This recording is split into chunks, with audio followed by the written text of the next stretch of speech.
Hello, good morning, beautiful people. How are you all doing? Hope everybody's doing great. Okay, guys. I've been so busy lately. Hindi ako mayroon akong yung vlog pero hindi ko na i-edit, hindi ko na upload. So anyway, it's moving time again.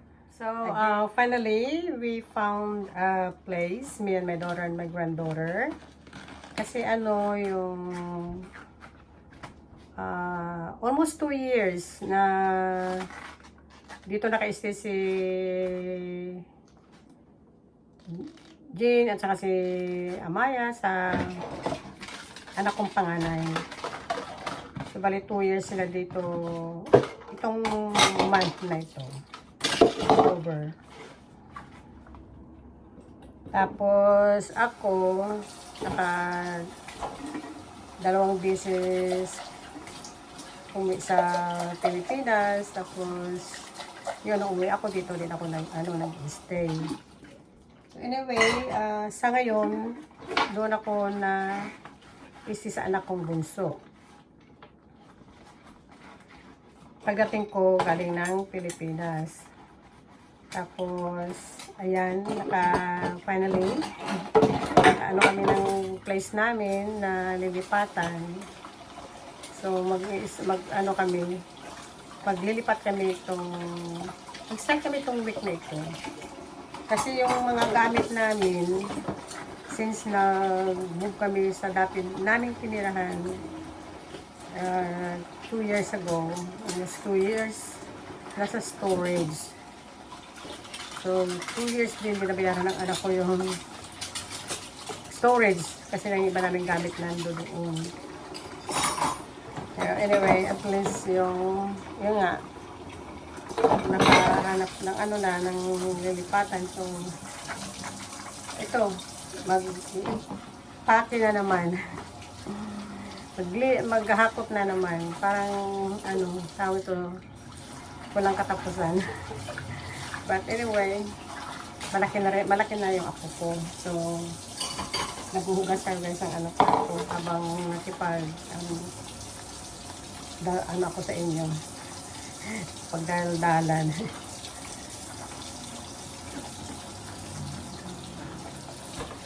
Doon sila ngayon sa store. So, ako lang dito sa bahay ng anak kong panganay. Nandito ako ngayon. Dahil nga, iba namin gamit na dito. So, yun, especially yung mga kitchen stuff. So, i-box ko na-i-box ko na. So, gawin na lang, lagay na lang sa sasakyan. Saka, padahan-dahan lang guys. Kasi lang naman malapit. I think, 12 minutes, 12-13 minutes from here. Okay, so, yun saan nakatira yung anak kong panganay. So, malapit lang ang lilipatan. Then, ang yung gamit namin sa storage, I think sa Sunday pa yata kukunin yung mga mabibigat like washer and dryer kasi kailangan namin yun, paglipat namin doon. Tawag ito ay ang anak ko hindi siya makapag day off sa trabaho, so maghintay kami sa Sunday, magrenta siya ng U-Haul. Tapos, kukunin namin ang mga gamit ko. So, hintayin ko sila pagdating nila sa store. Hindi na ako dun sumama. Pinapasama nila ako, hindi na ako sumama dahil marami pa akong magawa dito kung magpapaiwan ako. Yung mixture na namin, nailagay ko na ang mga sa box ba. Tapos, para pagdating nila, yung mag-start kami mag-load sa sasakyan. Bali, 2 sakyan ang gagamitin namin. Ay, kutsila naman, di naman malaking space. So, padahan-dahan lang. Ayan guys, ang mga pang-impake ko na. Yan, yung mga mostly guys, yung sa mga kusina. Kasi iba naming yung gamit na sa storage. So, kung ano lang dito sa bahay ng anak kong panganay, yan lang ang hahakotin namin. Yung mga pang baking ng anak ko. Yan, dami naming boxes, mga bag. Busy. So, ayan, pupunta na kami doon sa lilipatan namin. Titingnan muna namin doon. Where Moses' sister used to live, she's in the front. So, okay guys, we're here sa bago naming lilipatan.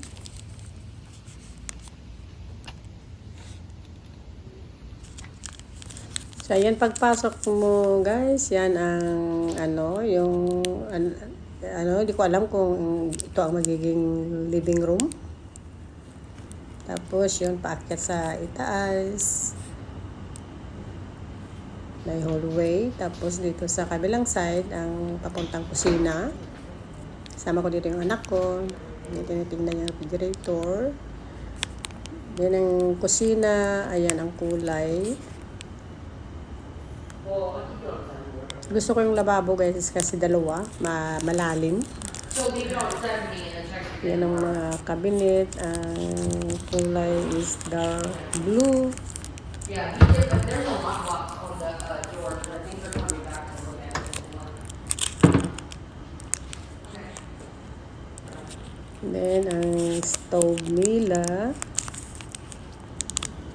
Tapos dito sa kabilang side guys, pwede rin na gawing living room. Kasi nandito ang fireplace. Ayan. Tapos, may sliding door na makikita mo sa labas.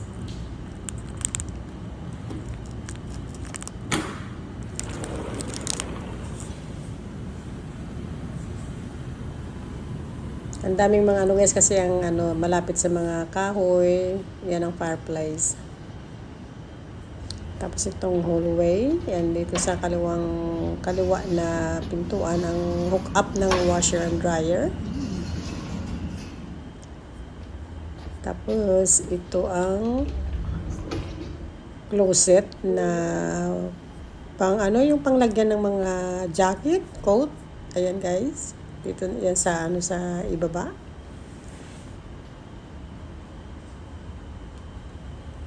So, maganda siya guys. Ayan, sa labas makita mo yung yung meron diyang yung parang fountain, parang lake siya ganyan.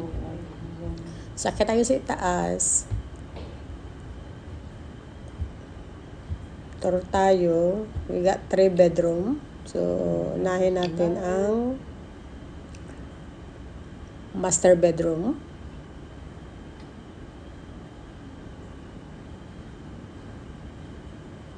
So, ito ang master bedroom, guys. Ayan, may dalawang bintana. May gamit ng dinala dyan ng anak ko, kaunti. So, itong closet. Ang magiging closet niya. Then, mayroong bathroom. Ng sarili niyang bathroom dito sa master bedroom. Yan, wala pa guys mga mga shower curtain, rug, wala pa. Hindi pa nalagyan. So, lipat tayo dito sa labas, sa kabila.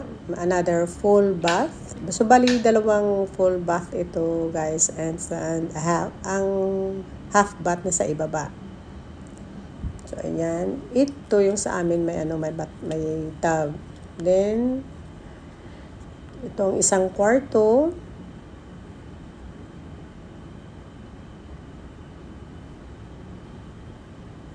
Ayan, wala pang mga gamit. Empty.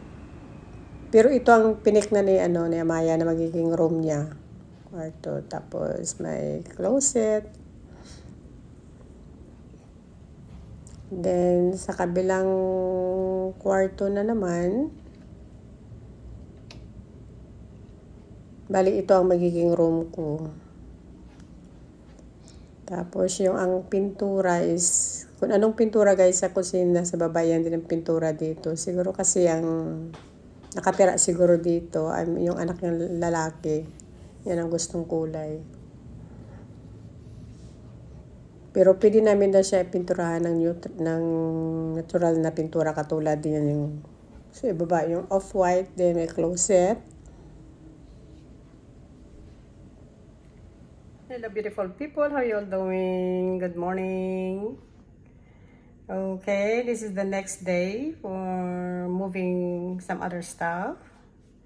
Bali, ako na lang dito ngayon ang mag-aayos. Naglipat ng iba pang konti dahil may pasok yung anak ko.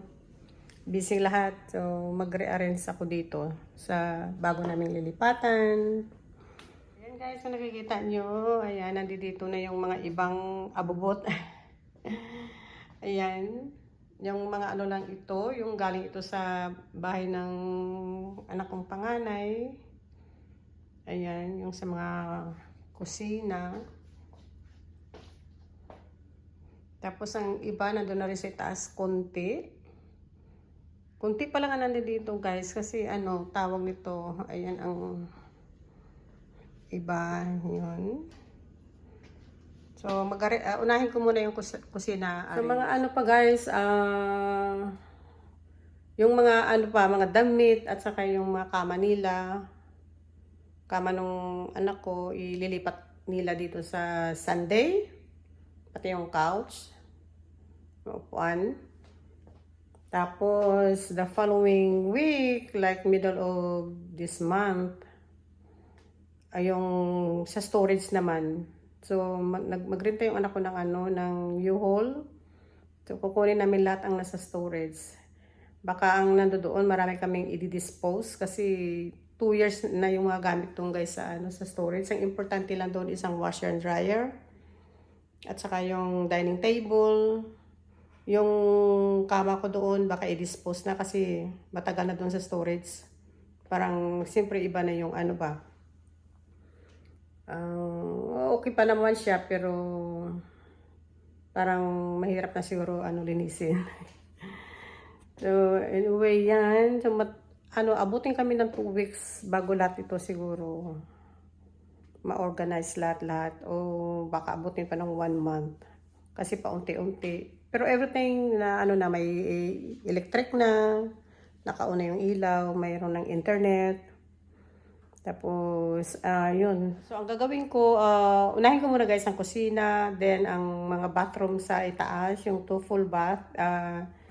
Lalagyan ko na ng mga ano, yung pang-sprayhan ko muna, i-disinfectant ko muna, yung tawag nito. Sa Food Lion, bumili ako dito guys ng ano, ngayon nga yung pang disinfectant spray. Yan, nahirapan ako mag-pronounce. So, pang-isprayan muna natin. Mga malinis naman ang mga cabinet at saka yung banyo. Pero kailangan pa rin isprayan. Tapos, nagbili ako tayo ito ng wipes. Saka bumili tayo ng gloves. Bumili na rin ako ng sponge. At saka yung ating dish detergent. Para kung mayroon akong hugasan na mga ibang ano dito, naging pandala namin. Yan. So, unahin ko muna yung ano. So, marami-rami rin to guys. Hindi ko rin siguro to lahat matapos. But anyway, may next day pa yung tapos yung ano, banyo. Okay, ayusin natin ang banyo. Bumili na yung anak ko ng ano, yung mga yan. Para ito sa isang banyo. Ito ang pinili ng apo kong kulay. Binili sa Target. Ayan, then dito naman ang isang banyo sa anak ko. Ito naman ang kulay ang pinili niya. Yan, ito ang magkasama. Nagkaterno sa isang banyo. Ayan. Tapos ito naman ang sa master bedroom sa anak ko. So, ang wala pa guys, ang dito sa banyo sa ibaba. Sa yung half bath. Yung banyo dito sa ibaba, yung half bath. Yan guys. Ayan, nilagyan ko lang muna ng plastic dito para mayroon tayong basurahan. So, ito ang kulay. Yan. So, ang gagawin ko siguro, guys, black na lang na rug. Floor rug ang ilalagay natin dito. Kasi wood floor din siya. So, yun. So, baka black na lang. Para hindi siya masyado madumihin. Hello. So, ayan. So, marami tayo, guys. So, guys, babalikan ko kayo. gawin ko na yung mga gagawin ko para para maumpisahan na. ipang put up ko na yung mga gamit sa cabinet, yung mga plato at saka yung mga kaldero at saka yung mga ibang grocery. Okay guys, I'm on the way back to my oldest daughter's house, get more stuff. And I guess that's it for today. See you in my next video. You all have a wonderful day, wonderful night. God bless us all and see you later.